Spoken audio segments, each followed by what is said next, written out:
Before this election, conservative men couldn't get a date. We were talking about the male loneliness crisis. We were talking about how, because of the labor, like men are falling out of the workforce because they didn't have anything to work for because they couldn't get a wife and kids. So, what do we think is going to happen now that Trump is back in office? It is going to get worse. The divergence of men and women is going to be exacerbated. We're going to be going two different ways. Now, obviously, women voted for Trump as well. So that's going to be an interesting thing. Those people will just find each other, I guess. But the divergence of young people is quite large. And this article says the majority of women won't date a Trump supporter. In the aftermath of the 2024 election, dating could significantly change as singles begin to scrutinize their dating app matches' voting history. And women were already saying this, and women have been overwhelmingly getting off the dating apps anyway. So it's definitely going to be even more of a challenge for men to get dates. While former President Donald Trump won the election over VP Kamala Harris, political polarization has divided the country, and many refuse to date outside of their political party. Women especially may be more likely to reject a potential date based on his voting history, according to a new survey of nearly 1,400 users from the dating app Coffee Meets Bagel. According to 77% of female users said that they wouldn't date someone who supports Trump, compared to 65% of Coffee Meets Bagel's overall user base. The divide occurs as more young single men have been moving to the right, while young women increasingly move to the left, potentially creating major compatibility issues in the long term. This is consistent with the increase we've seen in what is called affective partisanship, which includes voters disliking the other party and also its candidates and its supporters, reaching a personal level of emotional dislike. Robert Shapiro, a political science professor at Columbia University.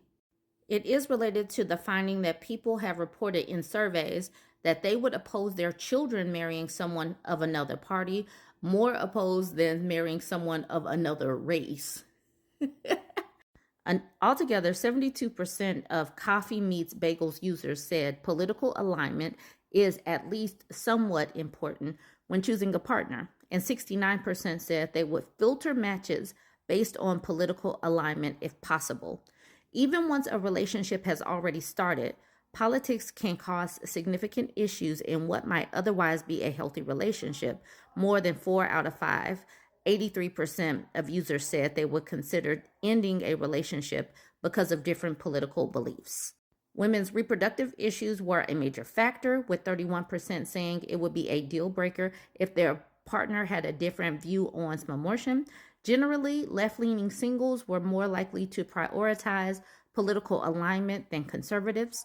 Roughly 89% of left-leaning users said political alignment is at least somewhat important, while 68% of right-leaning singles felt the same.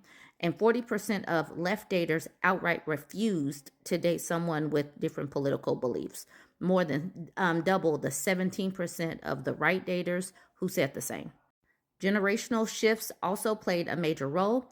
Gen Z daters on Coffee Meets Bagel were by far the most liberal and the least interested in dating those with differing political beliefs. Roughly 67% of Gen Z daters said they wouldn't date someone who voted for Trump. This is going to be really interesting as the birth rate continues to plummet to hell, because the teenagers, the 20-somethings numbers have already been on the decline. The 30-somethings have been slightly, have been what is carrying the birth rate right now. So as these Gen Zers come of age and get a little bit older, who's going to be having the babies if men are getting more conservative and women are getting more liberal? That divergence is really going to cause the birth rate to continue to plummet to hell. And this birth rate crisis is going to continue on. The loneliness crisis is going to continue on. It's just going to be a cluster F of major proportions. Reproductive rights were on the ballot in 10 different states yesterday. It wasn't just the presidency and the Congress and all of that. Reproductive rights, that has been a referendum ever since Roe fell in 2022. But ever since Roe fell, women have been winning rights in these referendums when they have been voted for. But forced birthers got some wins yesterday. Forced birthers clinched their first victories in ballot measure fights since the fall of Roe on Tuesday night, with Florida, Nebraska, and South Dakota upholding bans on the procedure. The results end a 2-year winning streak for women's rights groups that had successfully defended reproductive health rights or overturned prohibitions in several purple and red states, including many that voted overwhelmingly for President-elect Donald Trump. Yet 7 states voted Tuesday to restore, preserve, or expand the right to terminate a pregnancy, including in conservative strongholds like Missouri and Montana. So if you look at this graph right here, you'll see the dark blue preserved or expanded access. So that happened in New York, Maryland, Montana, Colorado, Nevada, and Arizona. So South Dakota and Florida outright said no. Florida made it so there had to be a 60% threshold to win, not a simple majority. And South Dakota was just like, women don't need that. And Nebraska had 2 competing measures on the ballots, but ultimately upheld the ban that was in place. Many of the measures won, and in Florida came close to winning, despite widespread efforts by the GOP state officials, Republican-appointed judges, and forced birther advocacy groups to prevent them from passing or from reaching the ballot, using legislation, lawsuits, and public pressure campaigns. But the losses in GOP-controlled states highlights the left's struggle to keep voters focused on the issue, as well as the right's evolving strategies to kneecap the ballot measure process. And forced birthers have vowed to keep fighting initiatives that have already passed, with plans to file legal challenges and, should they fail, pursue additional ballot measures to wind back the clock. This won't be the last time Missourians vote on the so-called reproductive rights, said GOP State Senator Mary Elizabeth Coleman on Wednesday.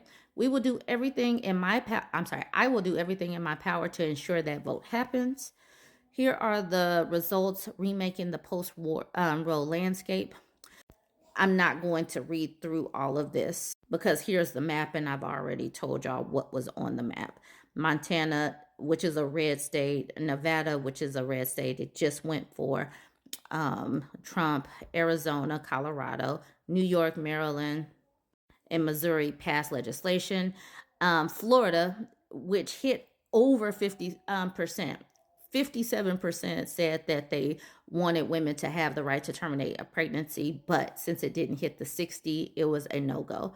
This is what these people are doing. They want to make sure that women don't have access. They want to make sure that even if the fetus is unviable or not forming correctly, that a woman keeps walking around with this fetus in her body. That's what they want. And, they're going to keep fighting for that right to make sure that women are walking caskets. That's what the right wants. That's what Christo-fascists wants. That's what they want for women. And that's another reason why young women are going to opt out of dating men. That's the reason why. That's the reason why a lot of women are shutting down their wombs like this, because at this particular juncture, America deserves to have a birth rate that plummets to hell. Join the conversation. Let me know what you think about these two. Don't forget to like, comment, and share.